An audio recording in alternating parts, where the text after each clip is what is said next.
Brandon and Erik, two dudes on a mission. Redline their engines, pure competition. Bet on that NASCAR while it's heavy. Speed demons in the night, all gas, no levies. Rubber on asphalt, drifting through the curves. Crowd going wild, adrenaline in verbs. Fighting for the W, no holding back. Rivals to the end, never off track. Wheel spin, checker flag in sight. Brandon and Erik, racing day and night. Underdogs rising, stakes just climb. Pedal to the metal, losing track of time.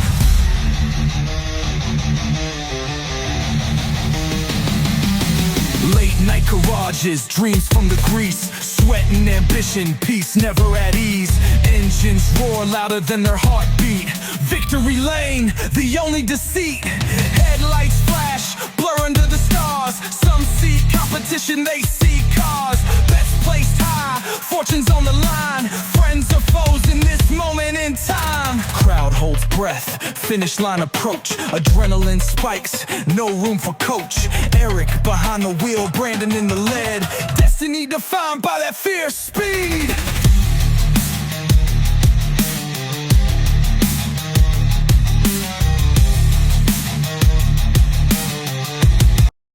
We have reached part of the podcast, me talking some NASCAR, and who better to come on than the man, the myth, the legend, Brandon, a.k.a. Boston Boy 83. Brandon, how you doing today, my man? Doing good, buddy. Tatum's back. Life's back to normal. Bruins have won 13 in a row at home, so not feeling too bad. Some big signs for the Pats, so I'm feeling good. Yeah, life's going great for you, so I'm happy for you, buddy. I'm going to the Big Ten tomorrow to get drunk. That's all I got going for me. So, nice. I was hoping to catch Miami and Charlotte tomorrow at 2:30. Don't think I can make that. I'm hoping they can play into this weekend and grab a ticket to the ACC championship. There you go. We're not here to talk about those. We're here to talk about some NASCAR. COTA was last weekend. We moved on to Las Vegas this week. No, Phoenix was last weekend. Excuse me. Phoenix was last week. So let's go ahead and jump into this weekend. And I think that I'm frozen. Yep. I am back. Let's go ahead and jump into it because my computer's acting up. First bet, my friend. Go ahead. Chase Briscoe, 11-1. He's been slept on this year because he's had a really slow start. But a track fact for him, Briscoe has finished no worse than 4th in 3 straight intermediate tracks. Recently, he's had mechanical issues. Rex has muddied the waters for him. The value here is fantastic for now. He's qualified on the pole 3 of the last 5 intermediate tracks. So if you're going to grab him at 11-1, make sure you grab him before qualifying this weekend. But Chase Briscoe, 11-1, some good quality. My first one, I hate the fact that I'm doing this, but I'm going to chalk. Kyle Larson plus 500 stands out, one of the strongest plays heading into Las Vegas this weekend since February of 2023. Best average finish at the track among active drivers over the last 6 races at Las Vegas. Larson has posted an impressive 4.3 average finish with 2 wins, 4 top 5, and 5 top 10s. He's also led 35.4% of laps during that stretch.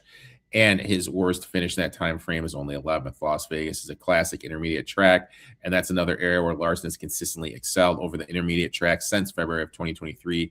Owns the 6th best average finish in the series, while also leading all drivers in both wins and laps led.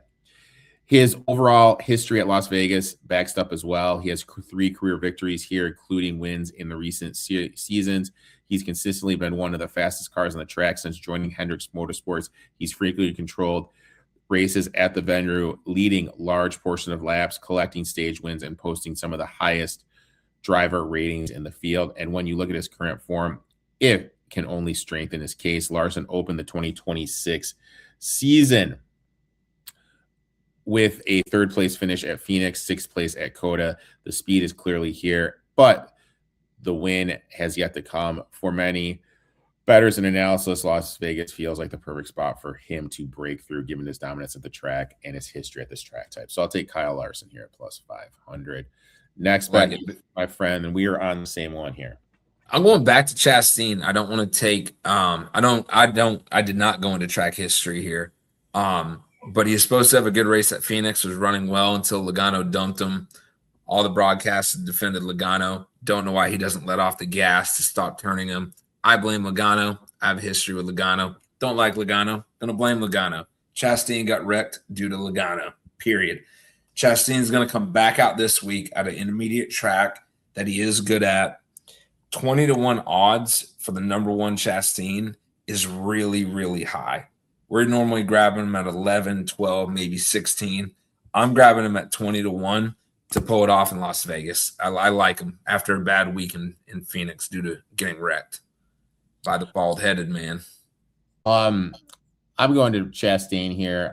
My notes on the old watermelon man. Very interesting launch shot this week. Plus 2,000. When you look at the numbers, he's quietly been one of the best drivers at this track. Among active drivers, second best average finish here at Las Vegas, 9.3 over his last 5 races. Here he's recorded 4 top 7 finishes, showing just how consistently he's run near the front of the track. In the next-gen era, he's been especially strong. Since 2022, he has finished inside the top 5 in 6 of 8 races at Las Vegas, including multiple third-place finishes. He's also consistently picked up stage points, posting strong driver ratings, even leading laps during that stretch. Overall, in his career at Las Vegas, he has 6 top 5 finishes, 8 top 10s, and 15 starts.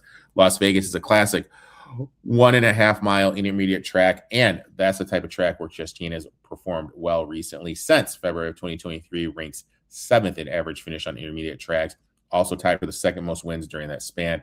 His aggressive style, ability to manage tires on long runs, and speed and clean air all translates well. Trackhouse racing has proven that it can bring fast cars to intermediate tracks and win at similar venues like Charlotte and Kansas in recent seasons. While Chastain hasn't found victory yet, he's had some good results recently. Has had some rough results recently. 35th at Coda, 28th at Phoenix. Las Vegas has historically been a place where he bounces back. When you combine the strong track performance, his success on intermediate tracks, and the upside of Trackhouse brings to recent race, Ross Chastain plus 2,000 just offers too much value, my friend. Next bet. All right. I got Carson Hocevar. I've told you guys since we started, I'm riding this man to get a win until the end. Once he finally gets one, his odds are going to consistently be 20-1, 30-1, 50-1. I don't see him any lower than 18-1 unless it's a plate track. When you hit this, you're going to cash in. You're going to make up for however many weeks that you've been on him and it hasn't gone through. Hocevar he's greedy. He's eager. He's young. He's hungry. He doesn't care who he pisses off, what he does. None of that matters to him at all. He was racing really well in Phoenix until he got caught up in a mess. So I'm doing Hocevar 20-1. This is what, the fifth week in a row. I'm grabbing Hocevar in 4 weeks in a row. Halfway through the race, he's at an opportunity to win. So I'm right back on Hocevar 20-1. My last one, I am going to Brad Keselowski, or top 10 plus 190. When you look at the history of the track, the results are extremely strong. Keselowski has 3 career wins at Las Vegas, coming in 14, 16, and 18 across 25 starts. Here he's recorded 9 top 5s, 14 top 10s. Even in recent seasons with RFK Racing, Keselowski has remained competitive at this track. He's finished 3rd here in both the spring of 2023 and spring of 2024 races, and has continued to show that he can run near the front when the setup is right. Over the last couple of races at Las Vegas, he's finished 10th and 11th, showing consistency on this intermediate track.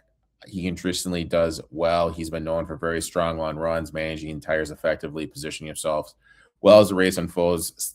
Statistically, sits around 11th. Best average finish on this track among active drivers, which supports the idea that he's consistently in the mix.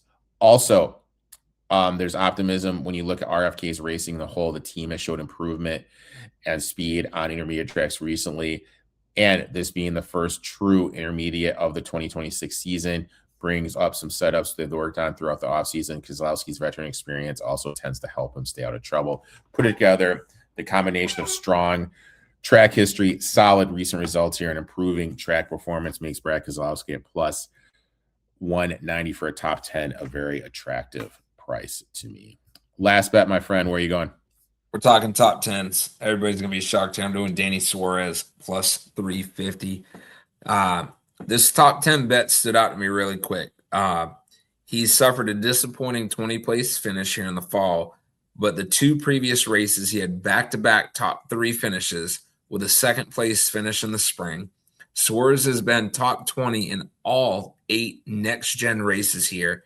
In 5 out of his last 6, he has finished inside the top 11. So this is either going to put him into a top 10 and cash this pick, or he's going to be very close to the top 10. I can't steer away from that type of track stats.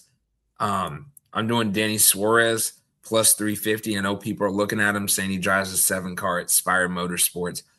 LaJoie had success in this car the last couple of years, but it wasn't enough success to keep him in the seat. Suarez has a lot to prove.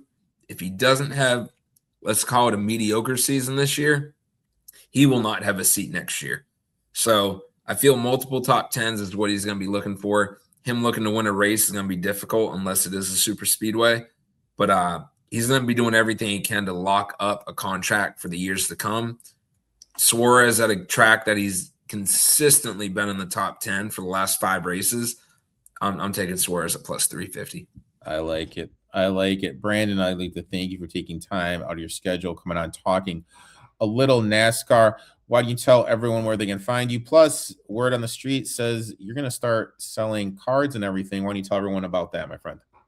Boston Boy 83, Twitch, Twitter, and Instagram. On Instagram and whatnot, please give us a follow. Rival Roots Collectibles. We're hopefully kicking off our first stream this weekend. Got a lot of patch cards, rookie cards, autos, Wembies, 101s. We got a lot of good cards coming. So the bigger the follow, the better the auction's going to be. So any support possible would be great. Again, Rival Roots Collectibles. Make sure to give that man a follow. For those watching on YouTube, the link to all those will be in the description below. Those listening on the podcast, link will be in the description. Click, give our boy a follow. If you can stop by the auction, stop by. Appreciate you, man, and we will talk soon, brother. Catch them in, everybody.